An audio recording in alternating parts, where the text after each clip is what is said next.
Down any track, beside any road, you may find the traveling people. Who are they? Where do they come from?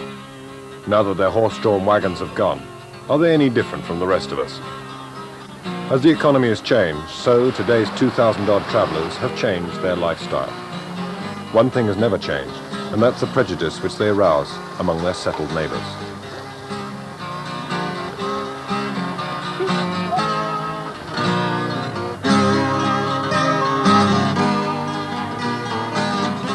The first record of the Kiat or Gaelic tinsmith was in Perth in the 12th century.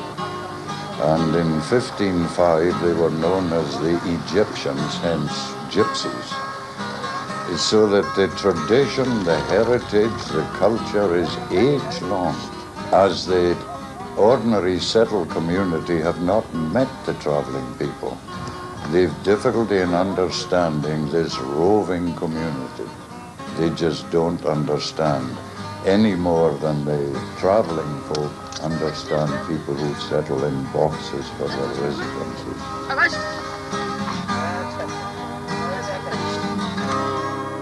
Gone in the middle of the afternoon in a horse-drawn wagon by the old A5. The big 12-wheeler should come up bed. You can't stop here. The policeman said, you better get born in someplace else. So move along, get along, move along, get along, go. Move, shift. An eviction. Travelers and their families are turned out. Such incidents would be more common, but for the meek acceptance of harassment by most travelers.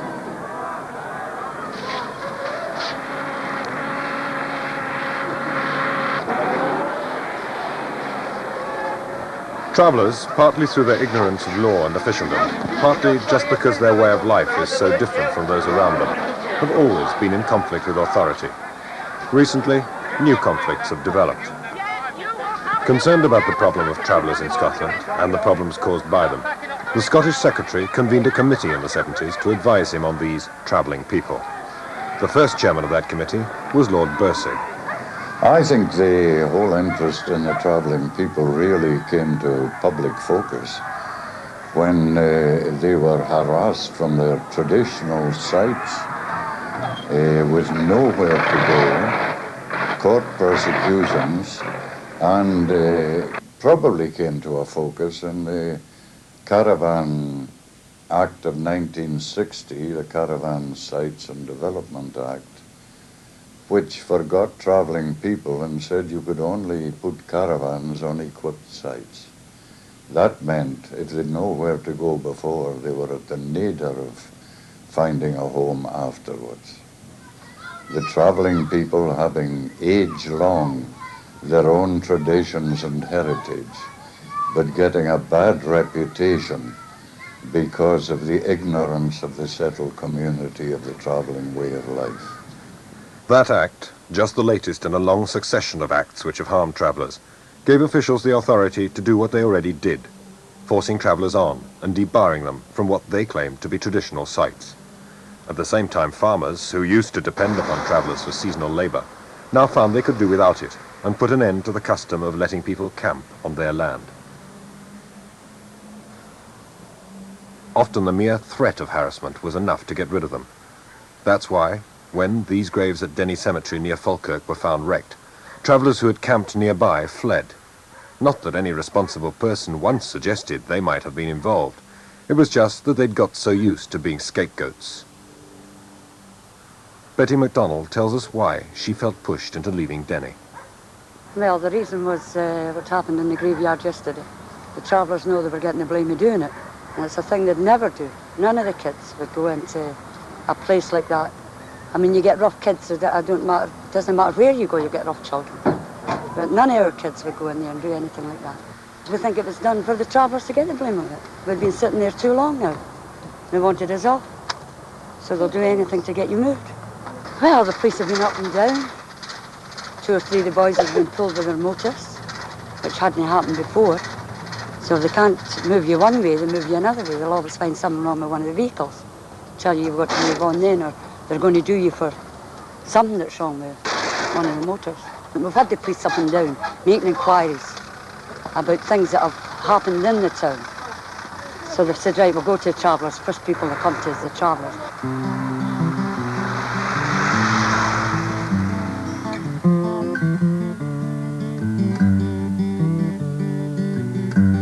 You've got to move fast to keep up with the times, for these days a man can't donder. There's a bylaw to say you must be on your way, and another that says you can't wander. Farewell to the tent and the old caravan, to the tinker, the gypsy, the travelling man. Farewell to the 30-foot trailer.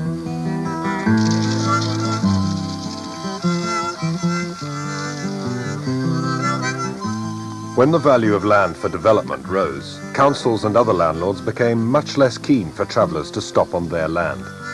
In Fish Cross, not far from Stirling, two mothers have fought a year-long battle with British Rail to stay on a disused railway line, hardly the most desirable of locations. Living on it is not exactly ideal, knee-deep in mud in the winter and a walk of over a mile to fetch water. Nearby house dwellers haven't been welcoming. At one point, some of them even sawed off the water tap in order to prevent it being used by traveller mothers Nellie and Joyce. But then, travellers are used to getting over that kind of problem. Farewell to the cant and the travelling tongue. Farewell to the Romany talking, to the selling and buying and weaving and tying, the knock on the door and the hawking. Farewell to the tent and the old caravan, to the tinker, the gypsy, the travelling man.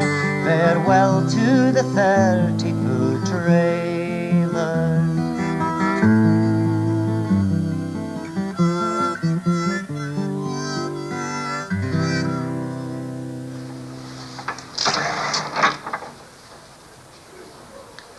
Many people believe travellers should conform and settle down, and since the 60s, some local authorities with good intentions have made accommodation available. A few travellers have wanted this, believing that the only way of gaining acceptance by others is to abandon their own way of life. But the experience of other countries shows that pushing travellers into houses, even with grants for new furnishings and with the provision of education and jobs, simply doesn't work. It seems they can't get used either to living in a house or to the way we organise our work. Worse though, cutting travellers off from their own way of life destroys their ability to cope and their own pride, particularly when, as seems usually to happen, the housing provided is in the least desirable areas. What can happen is that people who were respectable in their own society suddenly find themselves right at the bottom of ours. It's all very well housing departments giving houses and social work departments supplying furniture and social security making money available, but this seems to make people even more dependent and to raise the anger, resentment and hostility of the surrounding community, not just to a few families, but to all those people. Well, we flooded out. There used to be travellers live up the stair for us, and they cleared out and they turned all their taps on. We flooded us out, burst all the pipes now. Do your kids get on with the other kids, the traveller ones? No. Why not? They just didn't mix up here. I mean, I've had to break in round in one evening when number 100 place was on fire. I had to go up the stairs and kick in the man's door above him and get them rescued out here. 30's been on fire, 26 has been on fire, and that's another end, not on. What are the kids like? Well, it's not the kids, I blame the adults for it. So what's wrong with them? Why are they letting it happen? Because I was drunk. Why do you think it's fair? I mean, your life's in anybody's life. There's another building that's going to get it in danger. There is solecism in the approach to the travelling people, of attributing the faults of the few to the group as a whole. If you apply that, for example, to our housing schemes, then none of us would stand at all. The travelling people are accused, for example, of being dirty, of leaving litter. But the And if you look at a housing scheme during a dustman strike or outside a fish and chip shop, you will find if you don't have the facilities that this criticism could accrue to any branch of society. Get to know the body as a whole, and these fears will be dispelled. One practical result of Lord Bursey's committee was the appearance of more legal sites. There are now a few good ones in Scotland, and several more being prepared. But it's difficult for even the most willing local authority to find places which are both acceptable to hostile local residents and appropriately sited for travellers who have to earn a living at or near them. There have to be tips for scrap if neighbours aren't to complain. More costly are washing facilities, which travellers will never share on a pitch. The best sites, particularly private ones where visitors are not usually welcome, are occupied by the best caravans, whose owners can pay the higher rents. The wealthiest show off their fortunes not only in the china and cut glass that all travellers seem to love, but in expensive cars, fleets of trucks, and huge trailers.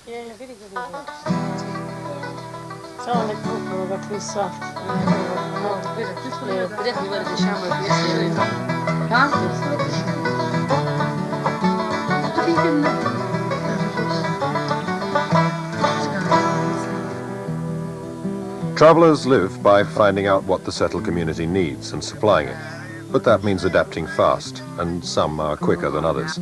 The unsuccessful are extremely poor indeed. They haven't coped with the rapid changes needed by someone living by his wits.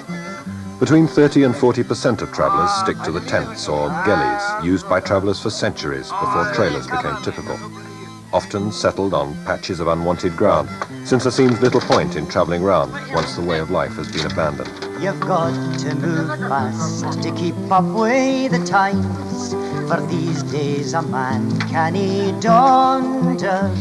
There's a bylaw to say you must be on your way, and another that says you can't wander. Those in this situation are still regarded as travellers. All travellers in Scotland appear to be related, although they don't mix too much with those who have kept to the real traveller's way of life. With hostility all around them, people living like this have to keep themselves to themselves. They value friendship when it's offered. Farewell to the pony, the cob and the mare, the tag and the gear now lie idle, 'cause you don't need the strap when you're breaking up scrap. So farewell to the fit and the bridle. The Perthshire landowners, whose daughter takes these traveller girls riding, have protected them and also given their children opportunities for recreation and for meeting different people. Farewell to the life that we knew in the past, as progress around us grows faster. We must slacken the reins for the sake of the ways, now that school education's the master. Farewell to the tent and the old caravan, to the tinker, the gypsy, the travelling man. Farewell to the 30-foot trailer.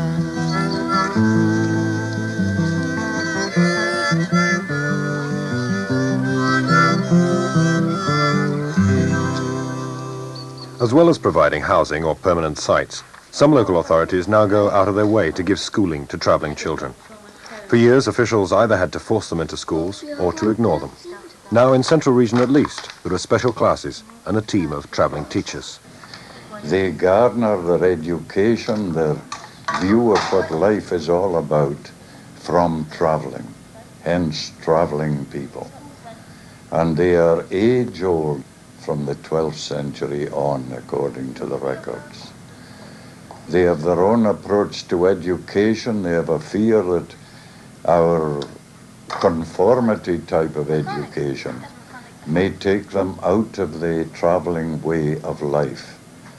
This is the sort of conventional reading book that children would start with in primary 1, and it doesn't relate at all to anything the travellers know. The Daddy is working, well, they don't have a garden for a start.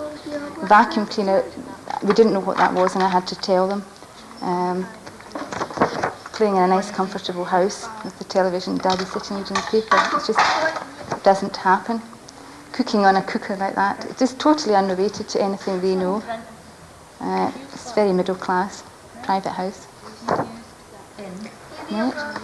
And we've chosen this scheme, which is, it's not ideal, but it is better. It's all about cars, which they understand. And it's a girl that's reading this, but she's enjoying it because there's dipsticks and batteries and gear levers, and it's about somebody stealing a van load of cigarettes. And it's quite interesting. And it isn't the police who come and are the goodies, it's the army, which I think is slightly better than the goody policeman, which some of the books have, and the children don't relate to that at all. Amy that was here, her car had broken down, and Sandy, one of the boys I had, just went out and lifted up the bonnet and looked at it and said, cracked manifold. Well, I don't know what a manifold is, but he did. And I think they can all drive. They all get shots at driving much younger than settled children do. The ferret eats the rabbit in the hole. The polecat just eats the eyes out of him and takes it out. Kills it. Many ferrets have you got? Well, I had one. I had it, but died. Done a young one, 6 weeks old or something. Too young. Other teachers say that the travelling children are more self-sufficient and have more initiative than ours, that they treat adults frankly and as equals, that they've no interest in science or in outer space, but relate to nature, personality, and fairy tales. Most travelling youngsters are taken away from school at about the age of 10, by which time they began to work seriously with the adults, the boys going out dealing with the father, the girls helping the mother. After basic reading, writing and arithmetic, they don't see the value in education. Here at Loch Gilphead, parents are more in touch with the settled community and keen that their children try to attend regularly. One traveller girl became dux at her school, but parents still believe that what is learned at secondary school could be harmful to their way of life, and that relationships out with the family, the disco and the football terrace are not for their children. Anyway, at least when they're on a site with a half a dozen or more families, there are plenty of other children and plenty to do. Oft times I've locked into myself when travelling on the road, with a bag of blow upon my back and my face as brown as a tod, with lumps of cake and tatty scones and bread and braxy ham, never minding where I'm coming frae, nor where I'm gone to gang. But now we're gone to Ireland, boys, to tramp the roads around. For Scotland's greatly altered now, they scorn the hawk and loon. But I will trust in Providence, gin Providence proves true. And then we'll sing O Erin's Isle when we come back to you.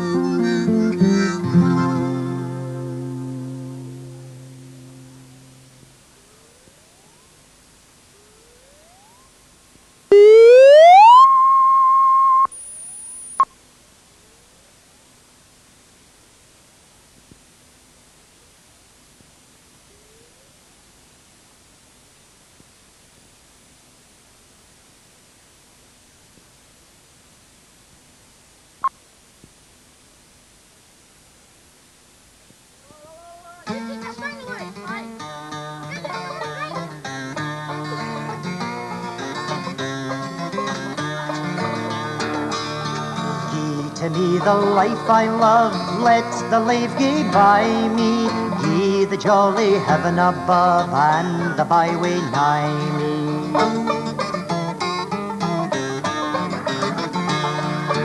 Bird in the bush and the sky to see, bread I dip in the river, there's the life for a man like me, there's the life forever.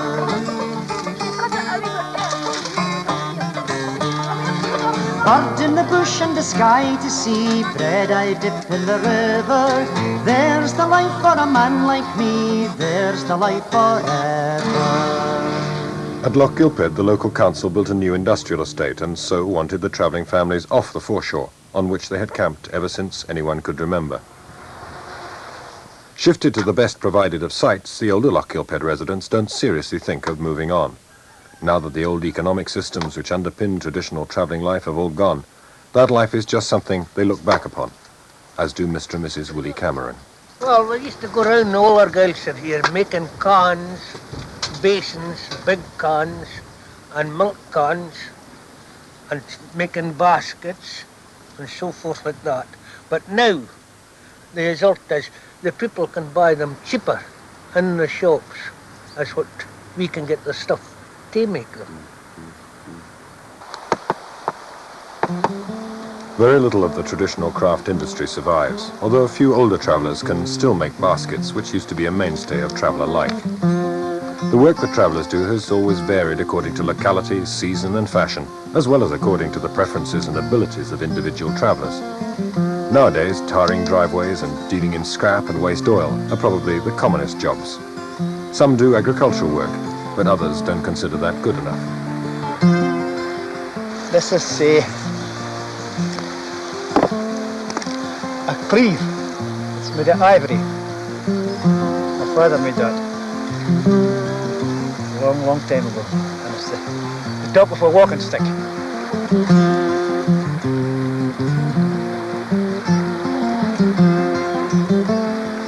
My father bought this in Glasgow, 2 and 6, in 1914.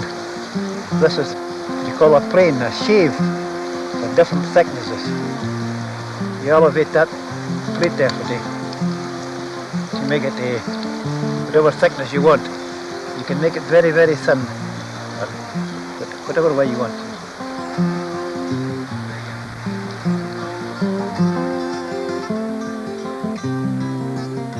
Those who are capable of the traditional crafts are very proud of a background of making and hawking good luck charms, lace or music.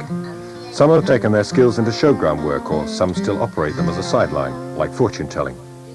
Make a wish. Wish for anything. Don't tell me your wish. Right. Open your hand. Now, have you made your wish?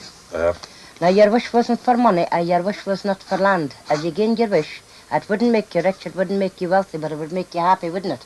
Yes. Now, you're a very funny young man. You've got very funny ways with you. For who you like, and who you don't associate with. You don't like a backbiter, you don't like a story carrier. You like a straightforward person like yourself. Now, you'll never be blessed, you'll never be kept down a marriage life with a big family. You'll only be the father of 4. You'll have 2 sons and 2 daughters. One at the age of 17 will be in television by something that they're going to do very intelligent. Keep your mind and keep your business to yourself. Be aware of a dark-haired gentleman, not so tall as yourself, with a J or a W to their name. A wee bit fair speaking to you, but a wee bit better when your back is turned. You're in a very lucky year this year. There's deep water in front of you. You'll travel. You're born to go abroad. You'll see 4 different nations. There is a good change for your buildings, and a change that'll make you happy. But you'll gain your wish, and you'll gain a lot of health and good strength this year. Oh, that's terrific news. Now, are you pleased? Yes, I'm very pleased. Okay. Right. Although in the past they were wrongly called gypsies, in fact, Scots travellers probably have little or no foreign blood. They were also called tinkers by the settled people, to whom they were a source of new pots and pans, and for whom they repaired and sharpened metal goods. Woolley McPhee from Perthshire, here making a peace trainer, is one of the last of the travellers still able to do the craft they mostly used to live by.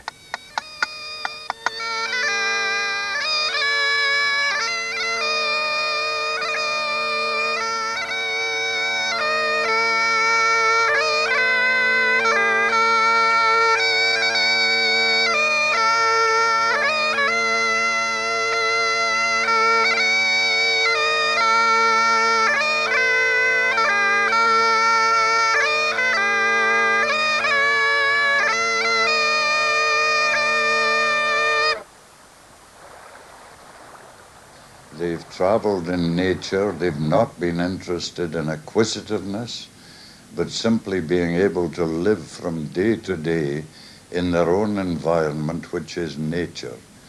They invade the settled community precincts simply for their living. For example, the gathering of scrap and recycling. and Save the Mark recycling has become a modern concept.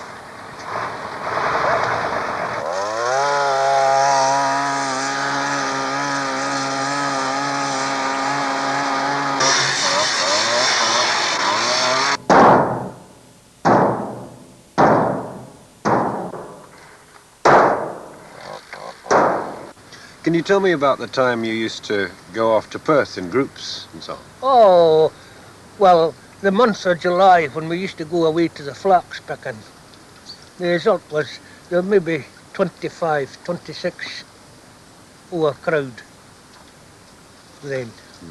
All different clans and names and so forth.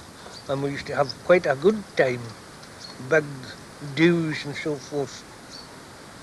Songs and bagpipe music and one thing and another at nights.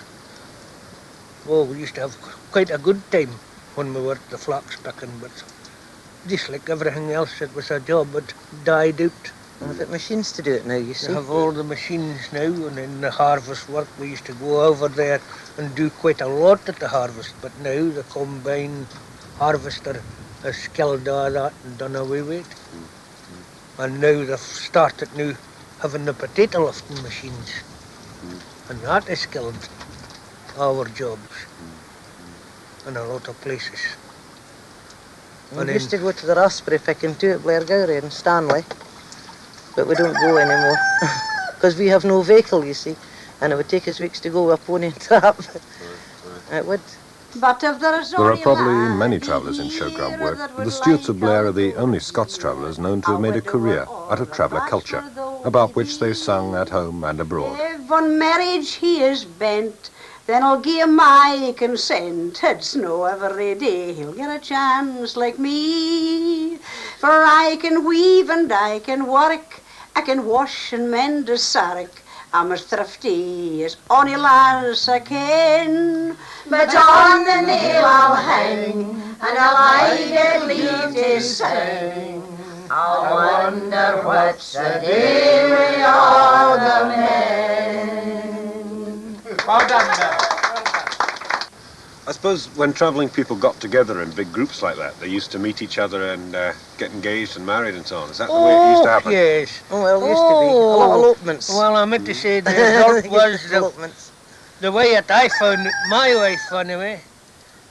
You went, and if you saw the thing that suited you, and you got a chance for to get her to the pictures for a week or two, and then it carried on for that, maybe for a month or two, maybe for a year or two.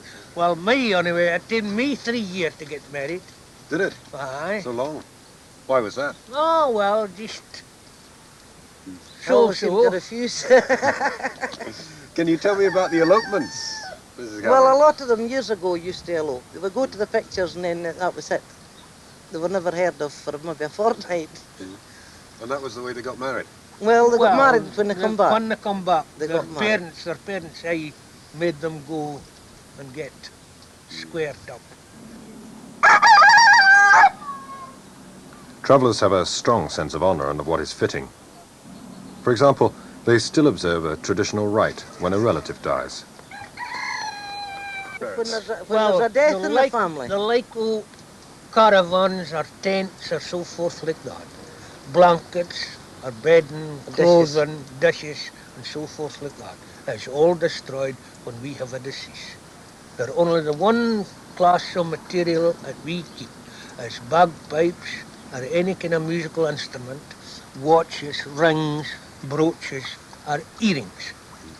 That is the only thing that we hold on to. Why do you think that is, that so many things are destroyed? It's just we're tradition. It goes away back. Now, I lost my mother and Arn there a week, well, about 4 months. 4 months. Well, my youngest brother there, he burnt up everything. And I meant to say, when I lost my dad, well, I had to burn everything. No. When we lost her mother, the wife's mother there, in the Vale of Leven, we renovated the whole house out. Couldn't she stayed in the house. New furniture, everything. We just kindled a bonfire out the back and set to and burnt everything. blankets, furniture, everything that was in it. No memories. Other parents, asked why they intended to leave nothing to their children but to burn all their possessions, answered this way: we've passed on the trick of how to survive. What else do they need? And then there are the traditions concerned with cleanliness. Well, we don't wash our dish towels in the washing machines or in the same water if we wash our clothes in. We also have our own basin for our dishes, which we keep separate from face basins and so on and so forth. All of us do that. The Save the Children Fund organiser Nick Flavin works with travellers in Central Region. Well, I think that culture, as you know, is a very difficult concept. What is culture? Very hard to define. I think that it's best to say that travellers have maybe a special attitude to life, which is perhaps something we could learn from. It's the attitude that, well, things don't really matter as much as people, and that one lives from day to day with a certain kind of trust. And the travellers are by no means apathetic. They're a hopeful people, and this is a thing we could learn from them perhaps in this day and age. I think we don't approach it from the idea that we're going to change the travellers. We approach it from the stance that change is inevitable, that in this day and age we're all suffering from the fact that change is going at a greater rate, a much faster pace, and is catching up with the travellers too. They've got a rural type mentality, a good wholesome rural type mentality. They have already adapted themselves. They're possibly the first people in this country to use caravans.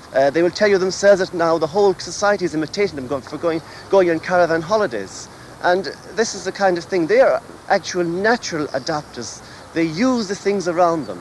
Let's say 20 years ago people made baskets and people mended pots and pans. Now they will recycle scrap. They will recycle waste oil. They will, again, they will still pick berries, and every time I eat a spoon of jam, I think of travellers, because travellers are the people that actually are the hidden workers in society. And we don't actually change them or try to change them. We give them, we hope, if they accept it, and they do readily accept it, if they accept basic literacy, a basic amount of schooling, if you like, this they readily recognise is useful for their survival. Well, there's a lot of people, put it this way, if they had the gumption to do what we do. Because we can go out and we can earn money. But I mean, it's hard work. Don't think we just get money. We can go from 6 o'clock in the morning, 12 o'clock at night working if we want some. Now, the way things is going on, getting moved about the country, we've got to sit like the rest of people on the brew. Now, these people see you going into that brew office and they say, listen, these people have got caravans, new motor cars. How can they have it and we can't? Now, that is one way they're against us, because we can have things that they can't have. And I mean, anybody can have things if they work for it. I mean, I know the country's bad just now, but the good weather's coming in and we're hoping to go away and work, because the travelling season's coming in for us. Come on, tu t'appelles. This year, the McDonalds will be going to France.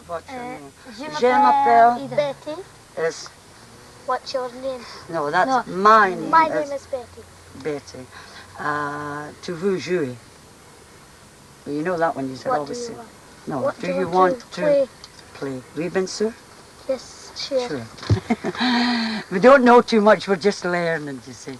So the kids are picking it up quicker than I'm picking it up. So if they learn, they can learn me once I'm over there, you see.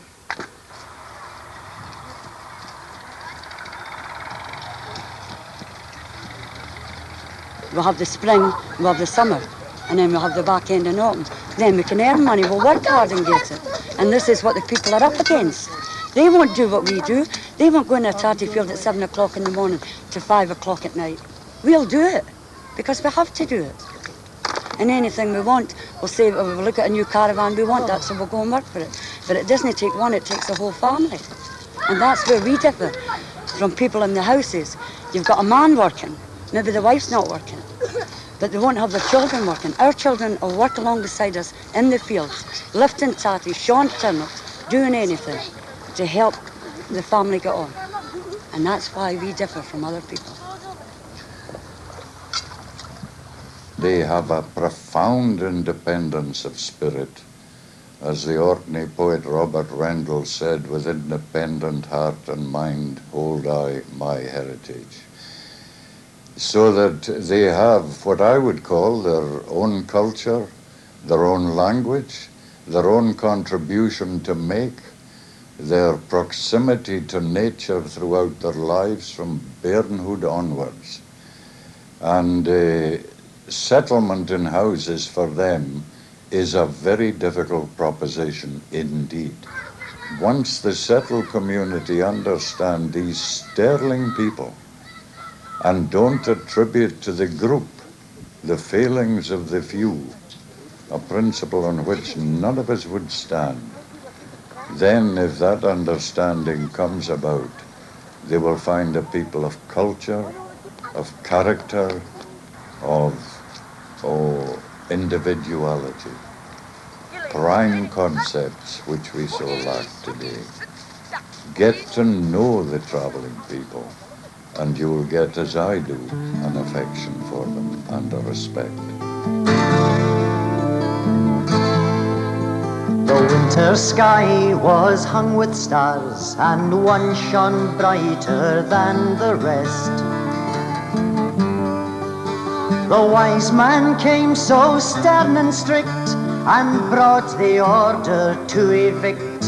You'd better get born in someplace else, so move along, get along, move along, get along, go, move, shift.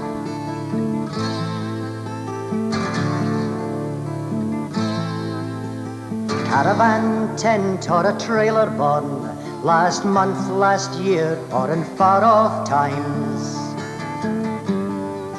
Born here or 1,000 miles away, there's always men around who say, you'd better get born in someplace else, so move along, get along, move along, get along, go, move, shift.